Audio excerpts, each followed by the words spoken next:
ഈ റിലേഷൻഷിപ്പിൽ നിന്ന് ബ്രേക്കപ്പ് ആയി പോയി കഴിഞ്ഞാൽ പിന്നെ കുറച്ചാൾ കഴിയുമ്പോഴത്തേക്ക് ഡോണ്ട് ട്രസ്റ്റ് എനിവൺ, ആരെയും വിശ്വസിക്കരുത് എന്നൊക്കെ പറയുന്നുണ്ട്. അത് ശരിക്കും അങ്ങനെ ചെയ്യേണ്ട കാര്യമാണോ? ഡോണ്ട് ട്രസ്റ്റ് എനിവൺ എന്ന് അത് അവർ പറയുന്നതെന്ന് വെച്ച് കഴിഞ്ഞാൽ അവരൊരിക്കലും നമുക്ക് കുറ്റം പറയാൻ പറ്റത്തില്ല. കാരണം ഒരു ചൂടുവെള്ളത്തിൽ വീണ പൂച്ചയ്ക്ക് പച്ചവെള്ളം പേടിയാണ്.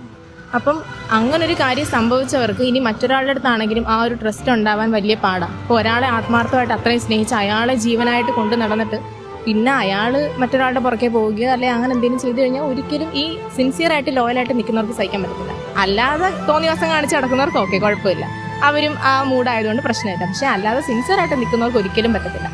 അപ്പം പിന്നീട് പുതിയൊരാൾ വന്നാലും അല്ലെങ്കിൽ സെയിം ആളെ തന്നെ കണ്ടിന്യൂ ചെയ്യുവാണെങ്കിലും ആ ട്രസ്റ്റ് മെയിൻറ്റെയിൻ ചെയ്യാൻ അല്ലെങ്കിൽ അത് ആ ഒരു ലെവൽ ഓഫ് ട്രസ്റ്റ് ഉണ്ടാവാൻ ഒരുപാട് സമയമെടുക്കും. പിന്നെ അല്ലാതെ ഒരു ഡോണ്ട് ട്രസ്റ്റ് എനിവൺ എന്ന് ചോദിച്ചാൽ ഒരു 90% വരെ ട്രസ്റ്റ് ചെയ്യുക. അതിനപ്പുറത്ത് നമ്മൾ 100% കൊടുത്തു കഴിഞ്ഞാൽ ചിലപ്പം വിഷമിക്കേണ്ടി വരും. ഇപ്പം 90% നിർത്തുവാണെങ്കിൽ ആ ഒരു പ്രശ്നം വരത്തില്ല.